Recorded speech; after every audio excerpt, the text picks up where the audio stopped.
All right, y'all. It's your boy Ace Billions here with the Elite Investors Podcast. Today, it's all about multifamily. We're going to deep dive into the multifamily world and real estate investing. Today, I got Elite Capital with me. I got Jason, I got Anthony, and I got Monica here with me. And then we got a special guest, somebody near and dear to us, one of our mentors, somebody that has guided us from the beginning. We got 9 doors down, Jon Lopez. So let's give him a warm welcome. What's up, Elite? Yeah. I appreciate you being here with us, man. Thank you for tapping in with us and making it here tonight. It's an honor. I appreciate it. Cool. So let's get started. My first question for you, man, is just like what motivated you to start in real estate? How did you get started? Yeah, so that was back in 2009, and at that time I was already working as a store manager for AT&T, and we all know what happened in 2008, and during that time, my parents asked me, what do you plan on doing with your 401k money? And I'm like, I don't know. I'm just let it stack up. They told me you should buy a house, and I was like, I didn't know the powers of real estate. But I listened to them, and me and my wife, we bought a 4-bed, 2-bath house in Carson, California, and I didn't know the term house hacking at all. But immediately I was like, I want to reduce my mortgage, and let's rent out rooms to family, and that was July. So we signed those papers July 10th, 2009, and that was the same day that my daughter Desiree Lopez was born.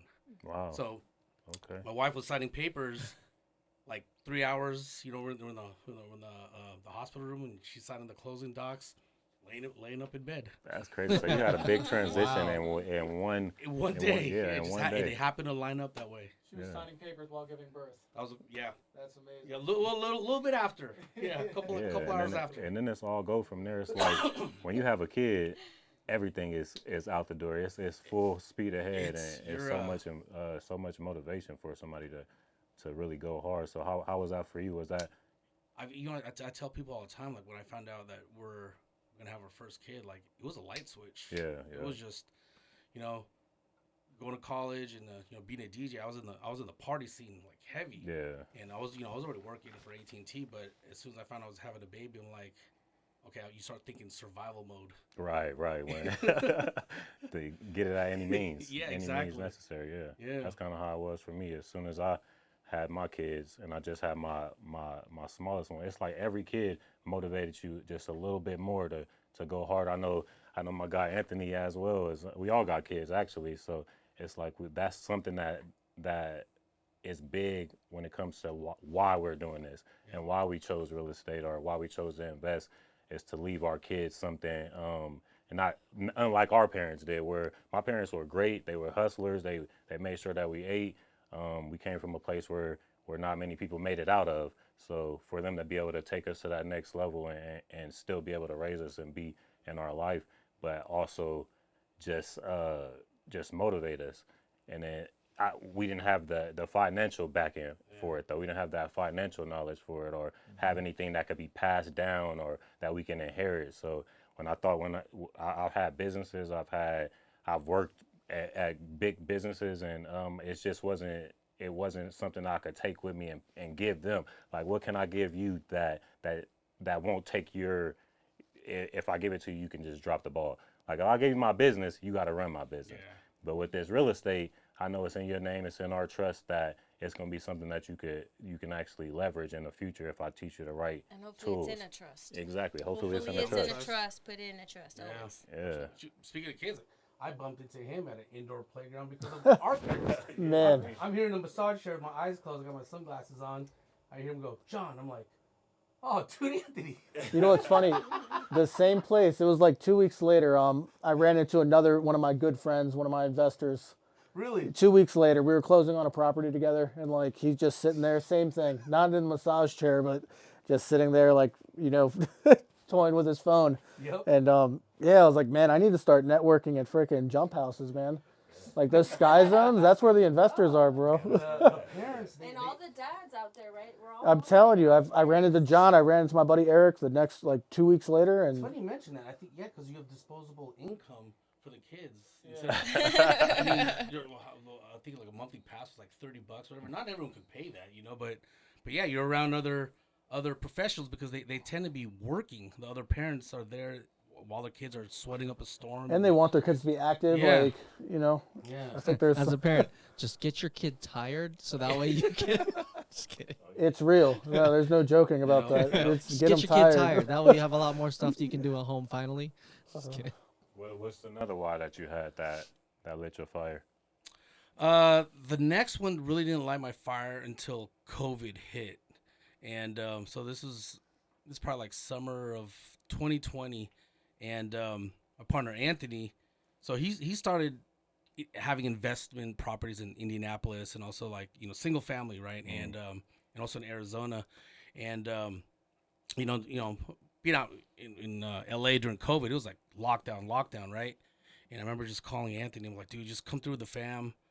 I'll smoke, I'll smoke some tri-tip, and I don't care if you're 1,000 feet away or in 50 mass. I was like, let's come and kick it, right? Yeah. And I remember just smoking the tri-tip, and I asked him, I was like, hey, dude, how's that property you had in Bullhead? Did you already sell it? Because I knew he was selling it like a couple months before, and he was like, oh yeah, I sold it. And then I asked him, I was like, oh, so what'd you do? Did you do a 1031 exchange? He was like, yeah, well, I went into an apartment. And then my next question was, oh, nice. How many units? I think it was like a quadplex, sixplex. That guy said 163 units. Wow. And then that's when I grabbed I remember I was holding tongs and I dropped it. And excuse my language, but I was like, what the F? And then at that point on, I was like, how'd you afford the down payment? Like, where'd you get this money? I know you're investing in single family, but like, how do you afford this? How? Why? And it was that moment on, I was just like stuck on just like learning just multifamily investments. I just became so curious about it. Yeah. Because I was at the time when I had two rental properties in LA, and I already hit the 2x multiple in California. And so at that time I was going to sell both of them and then rent out, our primary residence, and then get like 5 or 6 homes in like Oklahoma, Indianapolis, or just somewhere where I could buy homes for like 50 grand, 75K or whatever. And then Anthony was like, what, why would you want to do that? Why don't you just leverage debt? And then he started educating me on multifamily. And then like, it became a rabbit hole for me. And luckily I was working from home. And I found myself done with my W-2, or at least task wise, by like 11, 12 o'clock. And then the next 4 hours, I'm just like, listen to podcasts, reading books, and just trying to soak up the game, pretty much. I love that. Yeah. So speaking back to the decision to go into multifamily, what was something that kind of motivated you to go that route instead of doing the single family home? I know so many people say buy a house, or buy a rental. What made you want to go into the multifamily? Because that's big. That's thinking huge. And as far as the single family, I'm not gonna say it's a bad idea. You know, like it's for some people that's better. That's a better wheelhouse for people if they understand it. For me, I like the first thing that drew me to it was a team aspect. Whereas in single family, like I could get my own loans. I could flip. I could do the rehab on this. I could do the refi. I could find the tenants, so on and so forth, right? But I like the fact where I come from a sales background, so I'm a little bit more on the sales and marketing side. But wait a minute, I could lean on the underwriters. I could lean on other people with their strengths offsets my weaknesses. Right. Because I understand underwriting. I could do it, but I'm not efficient, and I get bored of it. Right. Yeah. And it requires multiple people involved. Yeah. Usually with single family, it's like, I'm going to go buy a house. I'm going to flip this. If you're going to do anything in multifamily, it requires a team. Yeah. If you try to do it yourself, I mean, you got to be a billionaire, and then you still have to hire people. Yeah. Yeah. And that, like, I like economies of scale. When I remember when I had a great tenant in Carson, and they had a family. They lived there for about 3-4 years. They paid the rent on time, but one time he got hurt at work, and so workers' comp didn't kick in for like 3 months. And so me and my wife, we were paying the mortgage for those 3 months. Luckily, we had the reserves for it, but if it went into month 4, I don't know if I'd be talking to you guys today, because I would have lost that asset. Yeah. Because I would have missed out on that mortgage payment. But a lot of our properties, we could be like 30%, 40%, 50% unoccupied, and we're still paying the mortgage. So that alone, that was like, I like that. It was more of a like a safety net for my investment. Yeah. COVID was probably a wake up call for a lot of people that think have so. single family rentals. I think so. I know in Baltimore, one of my buddies, he did Section 8. He had like 50 plus Section 8 properties and lost. He had to get rid of all of them. He had to get rid of all of them because the state wasn't paying, or they're giving them some money. You know, some of them have these rentals and they're not really required to pay. Everyone lost them. Like all the old big investors in Baltimore were just like wiped out.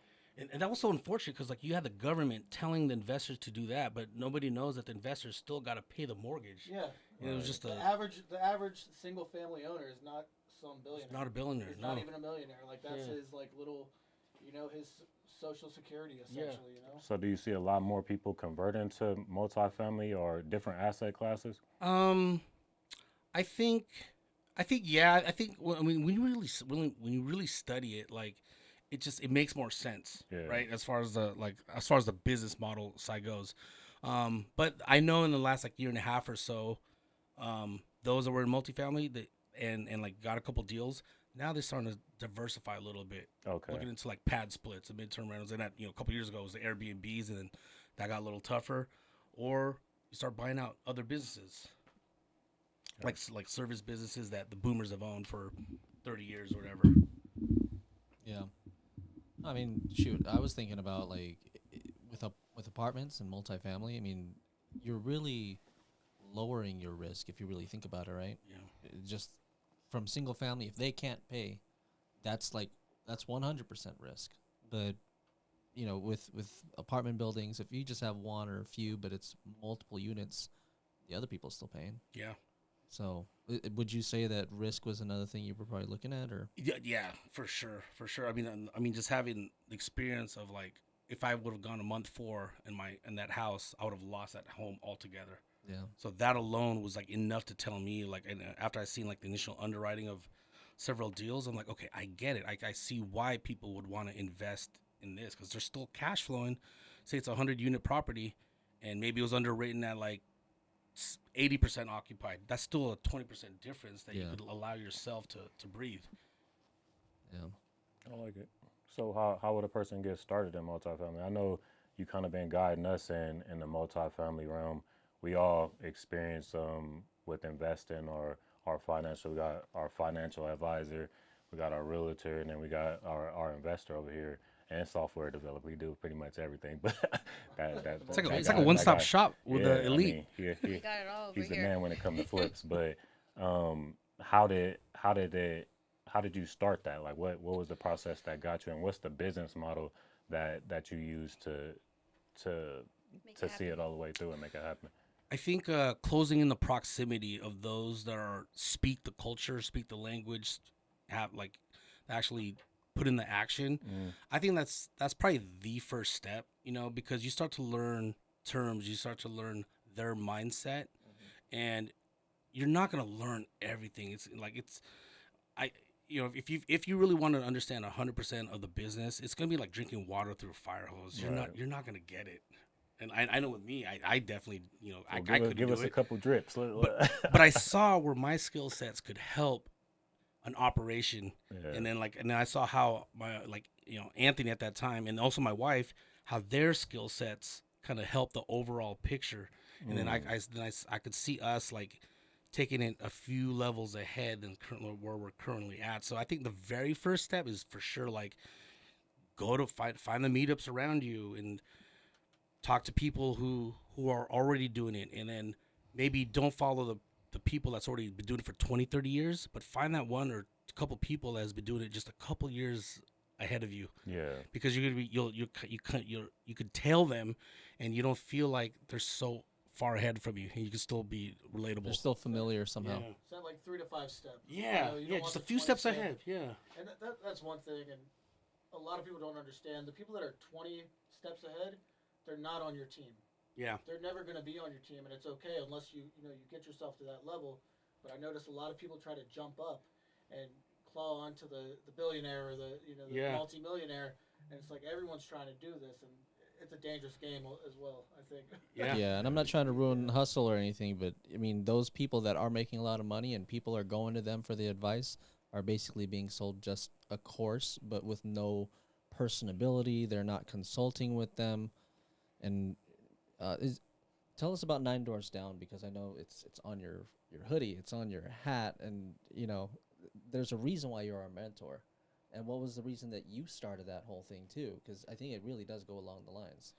For one, I'm honored you guys like would see me as a mentor, but like I just see you guys as like a partners. Honestly, What's up, big brother? like I see like here's another group that wants to take on a project what we're trying to do, and there's so much meat on the bone for success for everyone if for those that can see it, you know. So, Yeah. but I'm honored that you guys look at me as your mentor. I don't see it that way. Like I know I could be learning a lot from you guys as well. So it goes both ways.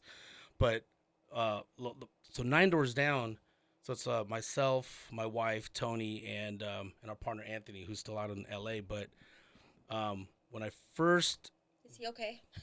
yes, thankfully. So he's in Santa Clarita. So he's north like of the fires, but the winds might be shifting in the next couple of days. So which I pray for friends and family that's out in LA. It is nuts out there. Yeah, it is.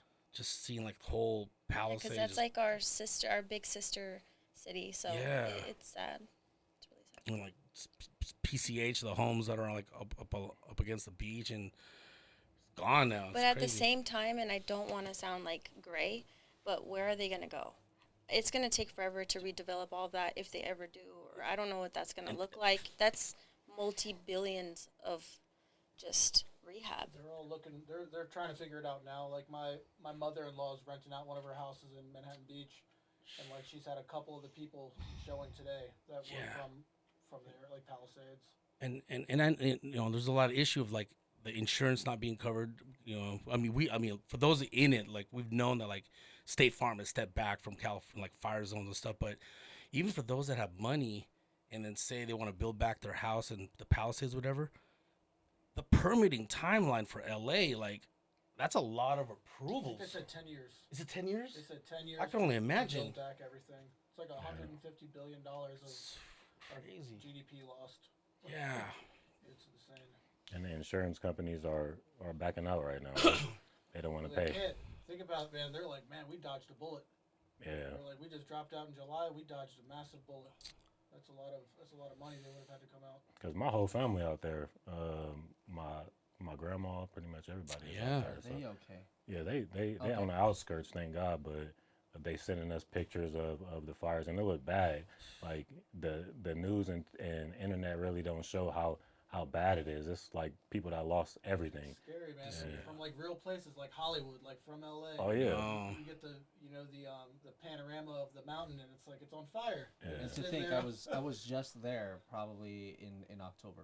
Yeah. I literally was just there, end of October too. So, what, month or two, 3 months? Yeah, I could only pray for those out there in LA. I mean, I have tons of family and friends out there, and it's battle just begun. I think that's the crazy part. It's really sad, It's really sad. but truly, where are they going to go? They're going to start coming this way. Yeah, they're So- they're gonna start pushing further east. Maybe Yeah, start they'll going out of spread for Texas. sure.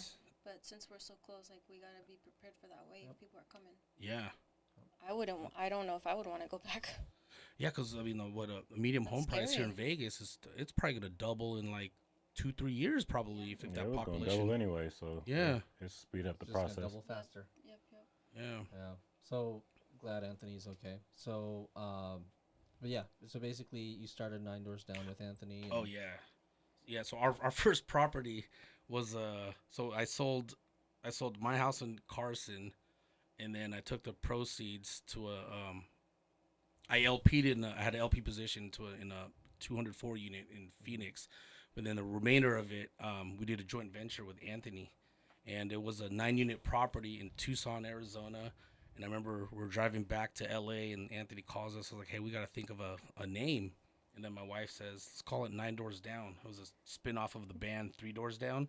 Okay. And I was like, yeah, that sounds kind of dope. Let's run with it. It doesn't sound like super fancy, and but it resonated like with our story, and we kind of just like we just stuck with it, and then we just kept on the name for the next few more deals, and then things didn't really start really going forward until like I would say February of 2022, and that's when we closed the self storage of 439 in Galveston, and but it was that point where we oversubscribed. So it was a $4.5 million raise. As a group, we raised it in just 2 weeks. Mm.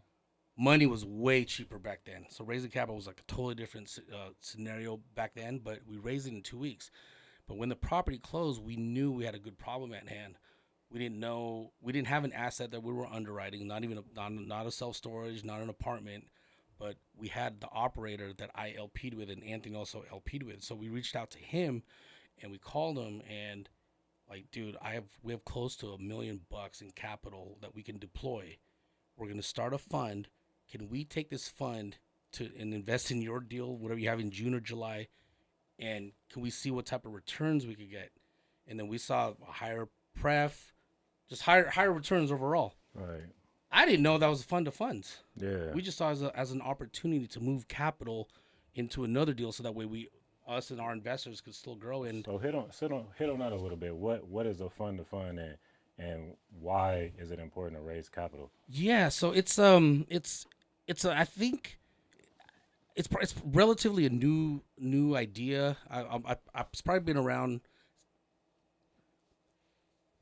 As a popularity, I've started really noticing in the last like year and a half or so.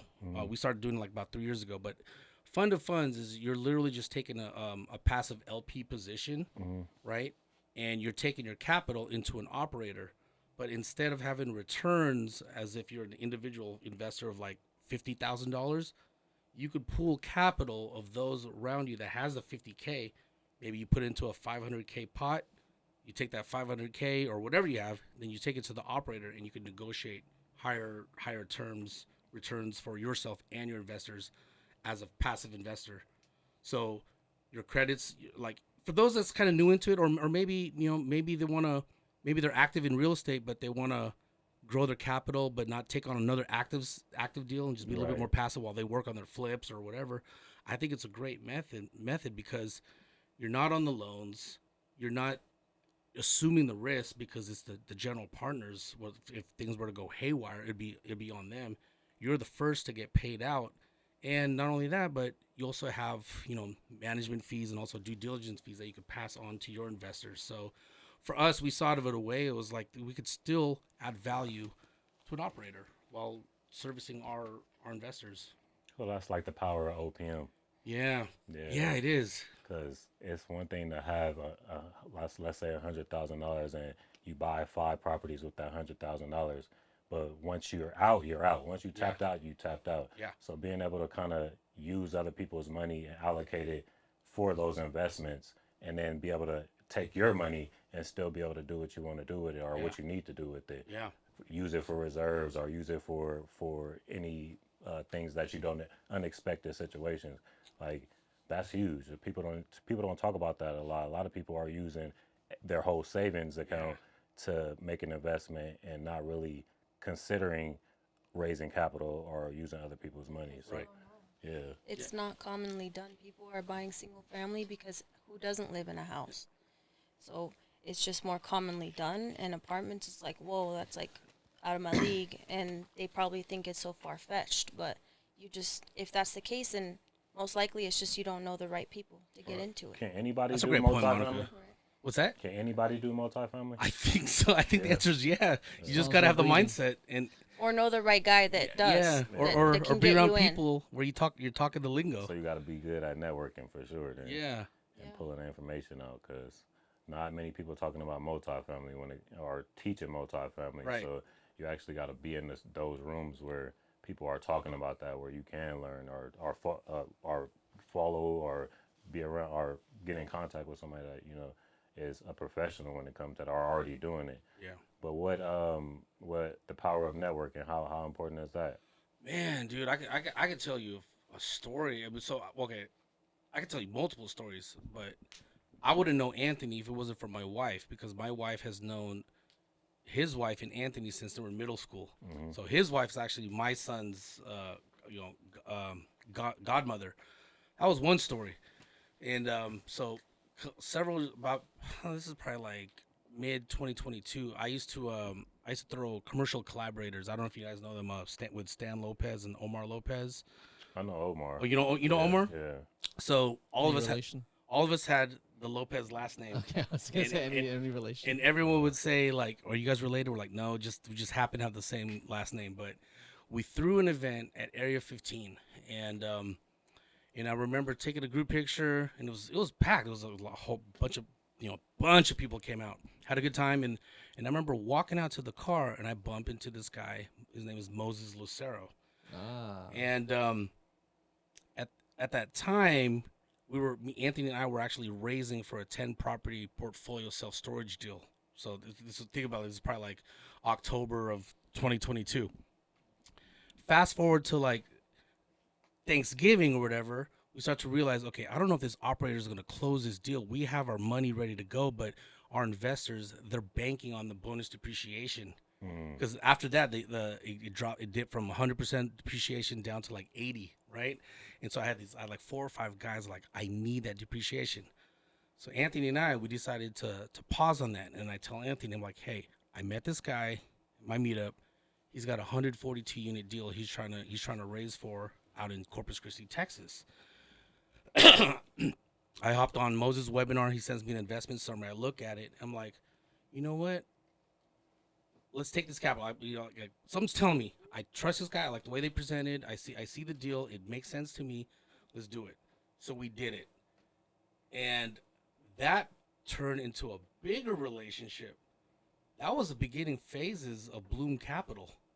So we were partnered up on a deal out in Corpus Christi. I see the way they do the underwriting, how they do the investment reports with me, so that way I could cascade it down to my investors, and then that led me to meeting his partner, Rich. Then they meet my partner, Anthony.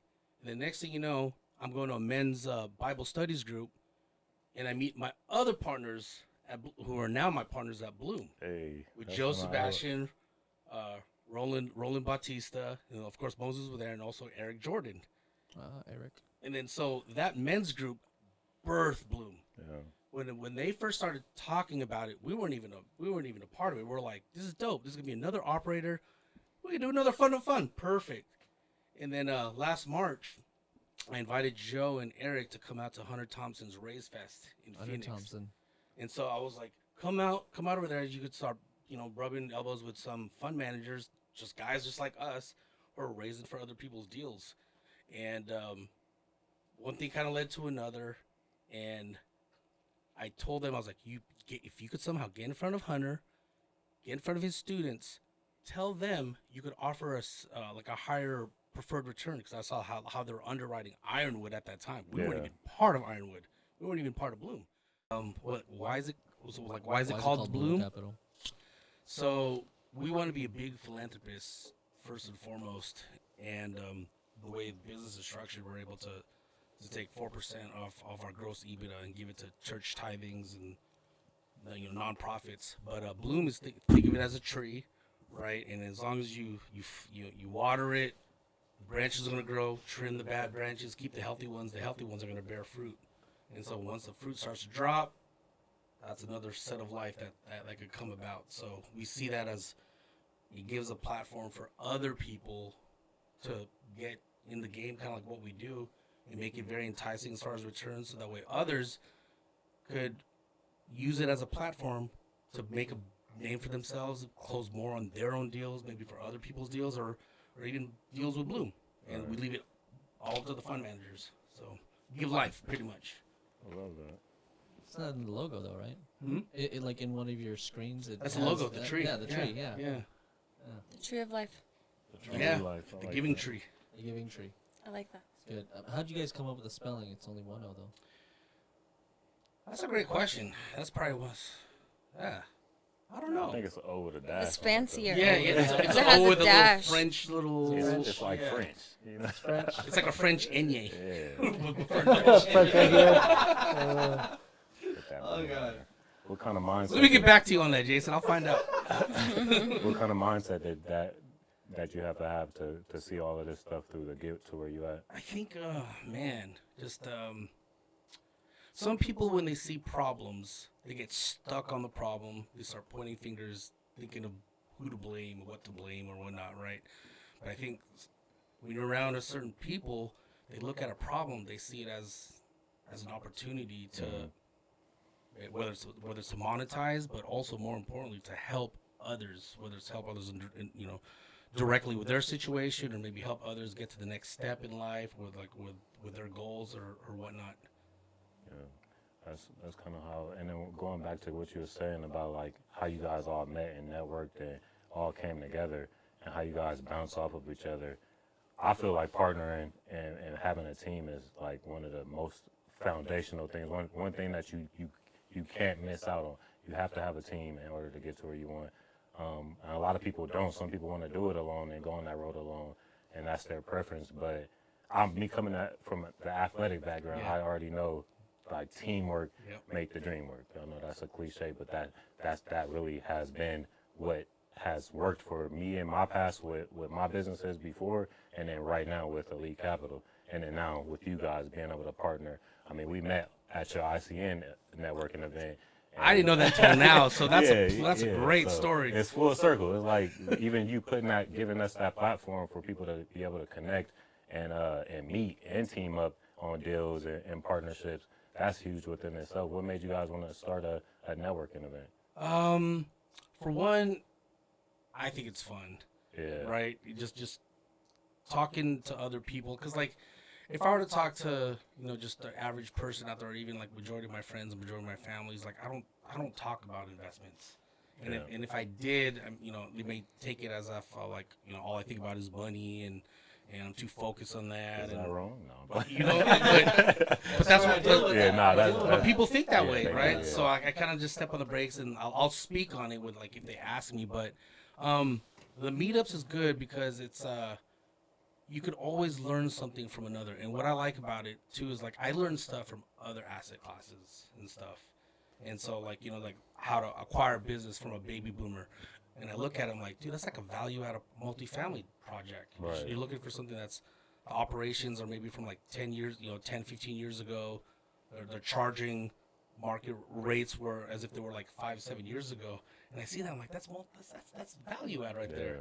And so, but I wouldn't have known that if I didn't meet people that came to the meetups. But those people, they came to learn about multifamily or like flipping, whatever. But now I'm learning off of them. So you never know what you're gonna learn from. And the craziest thing is, I met a guy that was mining for gold in out like north over by like Moapa. And so I'm learning things about gold arteries and how riskier that play is. But if you land on it, it's a big pop. Yeah, that's huge. That's big. Yeah. Gonna be a lot of baby boomers. A lot of baby boomers on the way. Yeah. What else Some of them own apartments. With meetups? Yeah. I mean, it's cool. You got your one generation, the baby boomers, but now you got a bunch of other generations. I think overall, different knowledge. When I first started hosting meetups and then going to meetups, you want to I always want to let me sell myself right away. Let me get into sales mode right away, right? But over time, it's like I find myself not really talking about real estate as much because I'm trying to get to know that person as who they are. Like, what are they into? What are they currently working? What are some like roadblocks they're having? What's so I've learned to scale it back and not.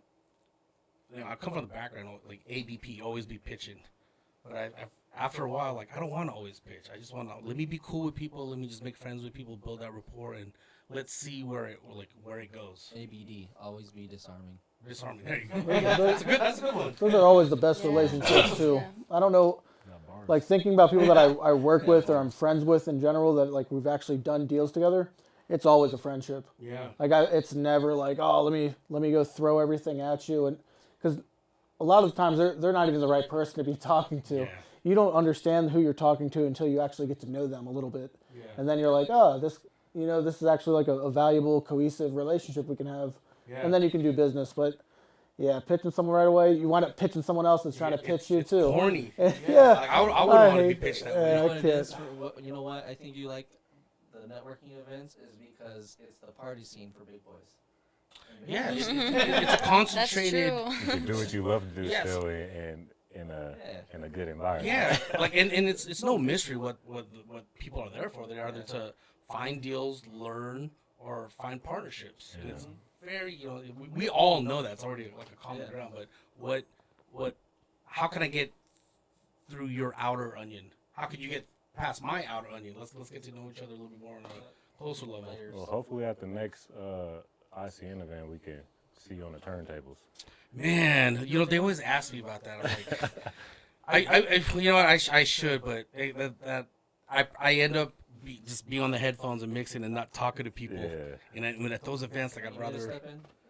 Yeah, you know what? I guys might. tag team. I might, yeah. Producer. We'll put Gail- Jason on the mic. Gail and Roland, they always ask me to pull out the turntables, but I'm just like, I want to network. You know what you can do because you use Serato? Yeah. I can make samples that says talk to the person next to you, and you can be like, talk to the person next to you. Hey. And then you can import it on there and then start scratching it into the beats. Yeah. Yeah, he's actually been on like one of my b-boy battles at a Yeah, DJ for yeah. kids. I wanted to come and support, and the reason why I did that too is my daughter loves to dance, and she'd never seen that before. But when I showed it to her now, afterwards, I showed it to her. She's like, I don't want to do that yet. Yeah. I'm like, okay. But It's like breakdancing. Yeah. Yeah. Yeah. And when I was young, I don't think that I wanted to b-boy, but I know that I saw my dad DJing. That's why I was like, I told you before, you know some of my family members because they were also in the DJ crews in the Bay Area. Yeah. But yeah, I mean, I saw my dad do it, and then eventually around like 6th grade, I was like, hey, let me get into that. Yeah. And then I got into that, and then I got into music production, and anyway, but- rest is history on that. But that's like you can't force feed things on people. if whether you it's can just show it to investments them, or- because they don't know what they don't Yeah. like until they actually see it, and they're like, hey, maybe I want to try this, maybe I don't. Yeah. You can't force feed the art, sports. Business. Sometimes with advice, you're better off giving your enemies the advice so they don't take it. Or you just show. Yeah, you give people advice. Just do what you do, and they see for themselves. Speaking of that, it's like, do you have to be competitive in the real estate? Do you see that nature in this? Because I know coming from like different industries, there's a lot of competitive industries, especially like in insurance. Like everybody's competing, Yeah, that's one of the reasons I don't go to some of the networking events where there's a bunch of financial advisors anymore, is because they are in pitch mode. They're ABP basically. Yeah. And real it's estate always seems like, different for some reason, where it's more of a collaborating. Because it's on true the investment networking. side. Right. Yeah. It's true. It's a lot of money. You're not asking somebody to sit down and ask them for $50 or something. Like you're trying to do real relationships, What and about you're as getting a tied realtor? in. You see You're that? marrying It's each other, pretty multifamily. competitive. It's very essentially. competitive in Like, real estate partnerships. as far as like the retail sales go. Oh yeah. I mean, but It's my even listing. Don't touch my Yeah, right, listing. yeah, I mean, it's the same way with exactly. financial advisors. Are and you insurance trying to agents. poach my client? That Yeah. kind of stuff happens, definitely. But I think it also depends on like what groups are you in, because there are a lot of, whether you're on the retail or the wholesale side, right? If you're with the right people, it doesn't have to be competitive, but it can be. Right. So give us some knowledge about what kind of books or mentors that you looked up to in the past. Any role models that you looked? I know I like Grant Cardone. Yeah. Something about him, just his whole philosophy kind of 10X. motivated the 10x. I got Yeah. 10x everything. Because it makes sense. Yeah, does. it does. All aspects, and that's kind of what got me into the multifamily mindset. Is I wanted this to be there. Like I found a model, and when I see something work, like I'm not the type that try to recreate the wheel. I throw my No, sauce yeah. on it, but Yeah. when Oh, I see man, something I am work, the recreator of the wheel. yeah, I'll take it, and then I'll throw sprinkle my little sauce on it, and build it how it's supposed, how I present and deliver it. But what was that for you? What was a mentor, role model, or any books that kind of just like lit that spark for you? I think as far as like direct mentor was my business partner was Anthony, because Okay. he was already in multifamily, but he was just a few steps ahead. Right. You know what I mean? But Robert Kiyosaki with Cash Flow Quadrant Oh, that's a big one. changed my mindset. Same. Because you were on the S probably. Oh for a my while gosh, before the dude! B. No, I was an E when I first read it. I was Oh, yeah, still, yeah, I was in the E employee. quadrant. Yeah, that was my first Yeah. seminar. Yeah. Yeah, Oh, you Rich went Dad to the Poor never seminar? Dad. been to the Yep, seminar. That was my first one ever that got me into real estate. Oh The wow. Rich Dad Poor Dad seminar. And then playing the board game. Have you guys Oh, played that cash with your flow? kids? Cash flow, Yeah. yeah. Cash flow? Playing with I the didn't kids, know too. there was a board game. Yeah. Yeah. What? Yeah. How Oh, did dude, It's the better kids, than Yeah, Monopoly. the Everyone kids get learn Merry Christmas. P&Ls. Yeah, and Wow, I'm Yeah. gonna have to play that. We just do Monopoly. Yeah, that's a good. My that's a daughter good likes game. Monopoly, so now I gotta get her into cash flow. we See how it play goes. chess. Hey, Yeah, no, we like is chess. dope. Chess is great. Chess, Yeah. ping pong, Yeah. pickleball. Pickleball. Yeah, pickleball is of late for sure. but Robert Kiyosaki and Kiyosaki was one of them. And then I listened to a lot of podcasts. So Hunter Thompson, I listened to him a lot. And then my boy, who now I know Ruben Greth with the Capital Razor Show. mhm. He hasn't done it in a while, but when I first got into it, I was like, he would have episodes like every 3 days or so, and I would just like, I get the notification. Listen, I could be in the car, I could be washing dishes, taking a shower, and I would just listen to all these podcasts. And because when I'm more audio, so like I listen to more like Yeah. audiobooks and stuff. I could read, but maybe just my attention span is just so bad now. Like I'm the same, Yeah. but just like however you get the information and whatever works for you, just be consistent with that. Because that's exactly what I did too. I have AirPods, yeah, so even if I just had one in and like I'm like driving or not driving, grocery stores, cleaning the house, yeah, you absorb it. just doing somehow. stuff like Yeah. and then you're like doing two things at the same time. I Yep. go to sleep with them on, so I'm listening. Nice. well, watch that with the brain and brain waves. Yeah, but I only sleep for like 3 hours, and then I wake up, take it out, and sleep for the next 3 hours. So yeah, I'm weird. I don't go that. I used to, and then my wife told me it was like you got to stop falling asleep with the earbuds or AirPods in your ears. And Well, the other Yeah. thing is I actually have full-on headphones, oh really? so at least I know there's no. I mean, there's still a level of frequency. Anything that's electronic. yeah, Yeah, but it's not through the Bluetooth technology. It's actually plugged in. right. So, Yeah. So I do that too. Whatever you get your info, and Right. I think by some people learn one way and some people learn another way, and as long as you get it Yeah, in. there's like three So ways give of us learning. a book. What's a book that you read? Oh man, dude! So Cash Flow Quadrant was one. That was probably the biggest. Oh, one. so you read that They book? I read that Okay, book. gotcha. Yeah, that was Yeah, I one read the like book. it just had me thinking of like, oh my gosh, how do I get to the I quadrant?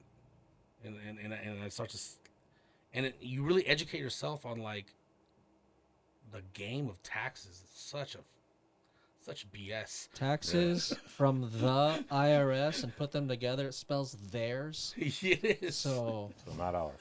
yeah, not ours. It's theirs. Yeah. The IRS. Because you're gonna be paying them, and just now how do you mitigate it, and just how do you offset certain things, and so that for me, I was like, that was just. Have you guys seen that social Fascinating. media clip of the kid losing at Monopoly? They're like, where did all your money go? He's Oh, like, I've seen that. taxes. Yeah, I've seen that. I've seen that. How, We how gotta insert a high clip how there, high do right? taxes need to get before it's considered slavery? Because Ooh, you think if you get 100% tax, you're a slave, Mm-hmm. like, officially. That but at what percentage? I saw someone Anything bring this over up, but zero? I just was thinking. That's a I'm good thinking question. about it. Anything over zero? Like, is it like at 60%? You're like, I'm an indentured servant now. I feel that way sometimes because like you're paying, especially if you had W-2, you're paying taxes on salary. Worse if you're in California. Sales tax. Yeah, everywhere then you you're go. paying your hard-earned money to pay sales tax, and then you get in the car, you got to fill it up. There's taxes in there, and then you're paying taxes on the road, and then if you want to go on the HOV lane or go on the bridge, Everything's you're taxed. paying again. And that's why you should invest in multi. So maybe it for is the 60%, tax dude. advantages. Oh, by the way, guess what, guys? When you Yes. die, there's a tax on that. Yeah. Certain death tax. Shit. Wasn't Someone ask our president, please, because I know he likes real estate. wasn't there they're trying to abolish the IRS or it's like a Trump's been congressman? talking about it. We'll see. Like, We'll they're all see, yeah. talking points, and they get people motivated because everyone, But But wanted the votes. I don't think anyone's ever actually done something that's like fundamentally changes. That's But how then again, things he's also operate. done a lot of different things that people said he wasn't going to do. pretty awesomely He's radical. though. It's what? That's awesomely radical, if that's a term. Yeah. If you can pull that off. I mean, yeah. It's a game changer. People can't control him. That's the reason 'Cause- why a lot of them don't like him. The rich people already aren't paying taxes. Yeah. They So- found ways. There's really no, like, we'll see. Hopefully he does it. But, hey, man, if you're a billionaire, you're already only paying 10% or whatever. Yeah, You know, right. Well, you're that already whole writing everything off. there was that whole study, right? There's no incentive. Yeah. Well, the study So- is if you did away with everybody's wealth and you gave people just enough, the people at the top with the knowledge that they know, they would end up at the top again, because it's all based on habits. You can repeat it. What are we talking about? Just like talking building, about, like like, all the building wealth. billionaires and not paying taxes and stuff like that. And even if they did away with the tax system, let's say everyone started from zero and they were given just enough, the billionaires would end up becoming billionaires again because of they know what to do. No, I'm But talking they'll be about. tax-free, though. I'm talking about Yeah. middle class isn't going to get a tax Oh, break. man. Middle class gets the I'm most. saying we're not getting any Listen, additional tax breaks. Middle class is is all like the I'm wet saying. towel, and I still consider myself middle class, but Oh, If you're compared to a lot of multi-millions. people, like it takes a lot to not be. you're like that wet towel, just getting like squeezed every single drop, Ringed. just ringed. Yeah. Yeah. To the last drop. Dang, interest rates now. The interest rates are Yep. man. All right, that's the next inflation. wrap. We're gonna rap about some interest rates. And I'm gonna rap taxes. about taxes and interest rates and how they both suck. Just write a song about Jerome Powell, dude. That's. I wish I Gavin understood cost of money earlier. Oh, yeah, I don't seriously. think I really understood cost Yeah. of money, and Ooh, you know that's a big one. how that's like the dollar amount doesn't mean anything. It's just cost of money. Like $7,000 or $700,000, 0% is way different than Yeah. $700,000, 5%. Yep. Way different Way numbers. different. Well, that's a whole nother like rabbit hole conversation, because it's like you have the option to build your wealth, or you can even buy your wealth. And the way that you buy your wealth is, you know, you can use other people's money, you can get into multifamily, and that's a way that you can grow your wealth. But you essentially bought your way into the wealth versus, hey, let me put my money in my 401k and wait, and have a silent partner called the IRS. Yeah. You know, like now you're actually buying your wealth instead of just trying to build it and waiting. You can either be active or passive on it, and you can buy your wealth. Yeah. Yeah, Yeah. it's all strategy. We have a chat, right, between all of us, between a team, and that's how we like stay on top of everything. We're all on the same page, and we're always sharing videos and sharing, you know, value to each other. And I know Ace shared a video, and there was some girl talking about avatars and who to target, or like who's the people that you're really speaking to, who's listening, right? Because you can't speak to all different types of people. You have to have like an avatar, is like what they were saying. So curious if you have an avatar and what that is. Yeah, I think when it first started, the avatar was a lot of us friends and family, and then for me, it happened to be in the cell phone industry.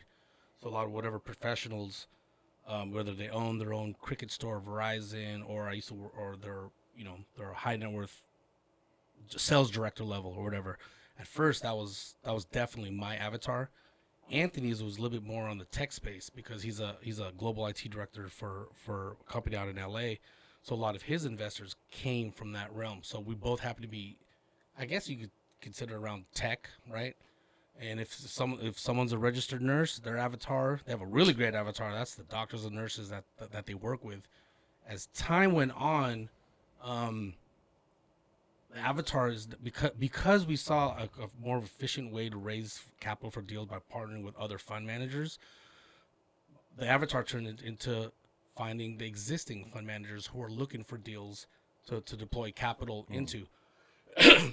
And I did that with the guys that were on a portal called Avestor.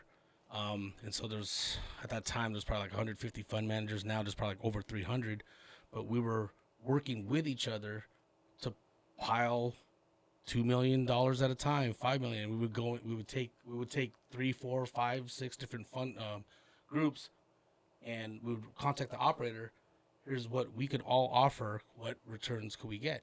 And then we're able to kind of leverage it that way. And then as time kind of went on and blooms start to form, now we're still continuing to work. We're continuing to do that to find other existing fund managers. But we also want to like show others like you could do what we've done. It's not rocket science. It's a lot of just daily tasks you do just every day. Very mundane. Sometimes it can be very mundane and boring, but you just got to keep going because that's how you keep the name alive. And you never know who you're going to meet. And a good buddy of mine is Tim Mai. Do you guys follow Tim Mai from Hero Capital? He's based out in Houston. So we actually started our funds around the same time. he has a term called being omnipresent, being everywhere at all times. And I remember being on the stage with him in Houston, and I get one of his emails talking about his next webinar, and I was joking with Tim. I was like, look at you, dude. You being omnipresent. You're a couple of feet away from me, but I'm getting your email right now on stage. You're a beast, dude. And just however, it's like Coca-Cola, right? You see Coke, you see the billboard, you see the commercials. You don't buy it right away if you see a Coke, if you see an advertisement, but next time you go to a 7-Eleven or whatever, and they're like, you know what? I'm in the mood for a soda. Let me go pick up a Coke or whatever. It's just kind of taking that same Marketing. repetitive marketing, just very repetitive. That's crazy because, like, that's branding for sure. Branding, yeah. Yeah, and businesses like that create a brand. How would you say your approach to creating your brand for your audience is? So it's funny because now that I work with real true marketing guys at Bloom, I see how they do it. I'm like, man, I was ghetto. I was like, I had a shotgun approach, just load it up with buckshots and let's See what sticks. Spray and pray and let's see what sticks. Right. Yeah. And work with the professionals. I'm like, wow, they drip things little by little, and like they call it like drip campaigns, and they have a method to it. I'm just like, I'm so used to just waking up at 6 in the morning, dropping off the kids at school, come up with an idea. All right, let's put it on social media by 11 o'clock. that's how I used to. You got to start somewhere, right? Got to start somewhere, yeah. Okay. So basically, you, as far as the avatars go, it started with your proximity. Yeah, And then totally, you started looking upwards, like, hey, who's doing better than me, or who's doing what I want to be doing, Yeah. and you network with them, and then it kind of just trickles on. Yeah. So we got that down. I do have another question. Curious if you guys are doing more asset types rather than just multifamily. So yeah, on this past year, on the side, there's only a couple deals. We did a couple. We funded a flipper group out here in Vegas. So we did a couple deals. We did the gap lending for them. I don't know. We may take on a few more deals or so in next year, but we're now looking into investing with. So one of our partners in Corpus Christi, one of the GPs, he got his wealth by being an electrician in HVAC, and so he was buying companies. So he actually acquired an HVAC company out here in North Vegas. He's actually eyeing for a second one, so we're in talks of raising for his deals. And he's in buying a business is like, it's a lot smaller than a multifamily out here. Like you get a business for like 1.5 million. Maybe we just raised $200,000 or $300,000 for the SBA loan, or maybe we raise it all. I don't know. But right before the new year, we just got approached by this guy Lyle Delmundo, who's been good friends with Anthony. So what he does is he creates the Philippines travel agency, whatever, approached him to do a documentary series of HER's gonna be part of it, Bea Badubi and his other like younger Filipino artists. So he's doing a docu-series where where that artist is going to take their parents to their home island, but that parent is going to do the touristy things. So they're not going to be hanging out in the barrio of of what they used to do when they were as kids, and then obviously the first generation Filipino American gets to now see the Philippines. So we were actually approached to raise capital for each episode, and the exit to that is, you take that and you sell it to a Hulu, a Disney Plus, or an Amazon. So but it's also smaller. It's a smaller raise too. So it's just something that's just on the side. And I like that. That's nice. but it's our way of like kind of giving back, because like I see like Filipino Americans is like when I was growing up, I didn't have any role models. Like I had one guy and his name was DJ Qbert. Qbert, I love. I didn't know he was Filipino until like I was like 16, 17, but I just hear him through the music, right? And I find out he's Filipino. I was like, oh, snaps, this guy's Filipino. Love right? Qbert. And then, but now, like I think with social media and like, Spotify, like anyone and everyone could, as long as they have the mindset and they have the work ethic, anyone could be something these days. And it's kind of cool now to see the kids, at least as far as like, Filipinos or in any other ethnic, or it doesn't have to be ethnic related, just kids could associate and identify with someone else that maybe they kind of look like them, right? Yeah, So it's not just nurses and mailmen. yeah, anymore. so it's just our way of like kind of like giving back to the Military. next generation, pretty much. Yeah. So you're doing multifamily, and then you're also investing into businesses and other ideas. Yeah, but multifamily is still gonna be that's still like Prominent. the bread and butter. Got it. Yeah, it's So just you'd that. recommend having like that flagship thing you're known for first. Yeah, and then yeah, like And then diversify, because once you flip a couple apartments, you're sitting on a pile of money, and you got to do something with it. I mean, Not only you got to that- keep rinse and repeat. you'll have business operators and business could be in another industry. You'll gain a reputation of raising capital for example, ironwood, right? That starts to percolate, and then maybe you do another deal. Okay, now you're gonna have people asking you to raise for their deals. Now you're gonna have a business operator asking like, hey, you know what? I have this software. I want to pitch this. It's a little bit more risky, but like, you know, would you be down to do a venture raise? Opportunity. Or it could be entertainment. It could be whatever. Like, whoever holds the money bag always controls opportunity, no matter what. Yeah. No matter what. So that's why, like me and Anthony, we always like lean towards capital raising, because we knew we could help others out. Like, you have trusted operators, underwriters. They maybe not be as great as underwriting, but they found a gem. Right. Like that deal in Princeton, that's a unicorn deal. Yeah, Texas seemed like it's booming right Oh, now. it's a great market. Yeah, I don't think it's going anywhere anytime soon. Okay. Yeah. No, I mean you guys asked my question. So, yeah. What are you working on yourself? What's the one thing you think is going to help take you to the next level? I think, you know what? Professionally, I would say learning. So this whole thing with Bloom, it's like I'm seeing things as not an entrepreneur, but an enterprise tip instead of a solopreneur. Yeah. Where that was like 9 years down, we were just solopreneurs. Avion on acquisitions, they were solopreneurs. Everyone else, solopreneurs.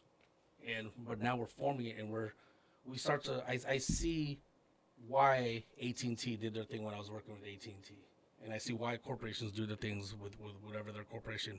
TPAs. There's a certain flow, there's a certain level of professionalism, setting the image, whatever. Yeah, I mean, you may not hit the market right away, but if you do it right, you have a massive team behind you to make it look like it's the biggest thing in the world, and that's what Bloom is about to be in probably the next week. I like it. Damn. Yeah. The next All right. week. Can you leave us, before we go, can you leave us with some keys to success and a message for our viewers? Yeah, always serve others, man. You know, just whether it's business, whether it's family, friends, just find a way to serve others. You know, and when you're helping others and you genuinely want to help others, new opportunity is gonna come your way because you're not an asshole. All right. I love that. Cool. Anything else y'all got for us? Y'all got any messages for us before we? No, you definitely attract what you are, though. Like, Yeah. You need to be real careful. If you're a value adder, the people that are also adding value are gonna be, oh, that's me. Yeah. That's me right there. So Yeah. let me pull in Anthony, or let me pull in Jason, Yeah. or whoever. Yeah. And people underestimate that. People are like, why am I surrounded by dirtbags? Yeah. Because you're a dirtbag. Yep. That's why. And you could sniff when someone's not telling the truth. Yeah. Like, it doesn't have to be business, but I could sniff him. Like, I don't know if this guy's being, or this girl is being genuine. Like, let me. Man, I smell myself when I'm like, you have to have a hard conversation with somebody, and you're like I don't want you to buy this deal. Would be Yeah. a good example. Like, hey man, I don't want to show this to you anymore because I ran some numbers. And like, how do I say this in a way that makes you understand it? But really, you just have to come out and just say the truth and not try Yeah. to come up with anything, what they want to hear. Yeah. You just got to tell them the truth, and it feels better. Yeah, leading with Surprisingly, integrity is everything, man. A lot of people are looking for that now. They like either the behind the scenes, or they like they don't want to hear the most polished answer anymore. They're like, show me how real you are. It's okay if I don't like the answer because I'm expecting to hear what I probably won't hear. They're looking for that because they hear the same thing from every polished speaker. So they're looking for the person that's imperfect. Your vibe attracts your tribe. I think that is true. Yeah.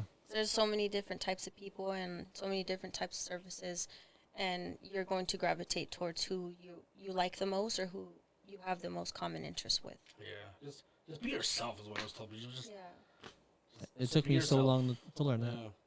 'Cause when you first start, no matter what you do, you're always trying to be someone else. Like when I was young and wanted to be a baseball player, I wanted to be like Ricky Henderson. So I got in the batter's box just like him and ran the bases just like him. And when I started raising capital, I was trying to be like Grant Cardone and Hunter Thompson, right? But eventually, you just gotta be yourself. You take Find yourself. learn lessons, good and bad, from others. Apply it for yourself, but just go, just dive in, Okay, tell us about the deal we have right now. Yeah, the unicorn deal. I think Wait, why the unicorn deal? so. It's a unicorn deal because the developer. So it's a 306 unit in Ironwood, and for those that really want to know, these two guys they sum up the property pretty well, and Anthony pretty well on Instagram. So look it up. But the developer went bankrupt, and the city wanted to tear down the whole project. My guys went out there, went to a town hall meeting, and just pretty much pleaded with the city to keep it. But we're entering around like 70 a door, but we're acquiring it at 20 million. We're gonna be selling it somewhere between 70 and 80 million in just 2 years, and we own the construction team, we own the property management, we own the we know the nuts and bolts behind it, and these are partners of mine that I've had in previous deals already. So I know everyone's work ethic. It's just now we're partners on separate deals. Now we're just forming as one unit, and we're taking others along with us for the ride. And we're so grateful that Elite Capital met at ICN out of all places. Right, exactly. So it's gonna be fun, guys. I look forward to the end of February. Yeah.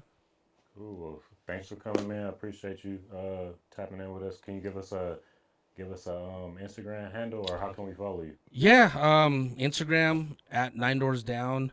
Also Instagram Bloom Capital, BLOM Capital. Yeah, there's also 9doorsdown.com, bloomcapital.com. Cell phone 818-536-2121. Hey, I like it, man. All right, y'all. I appreciate y'all tuning in.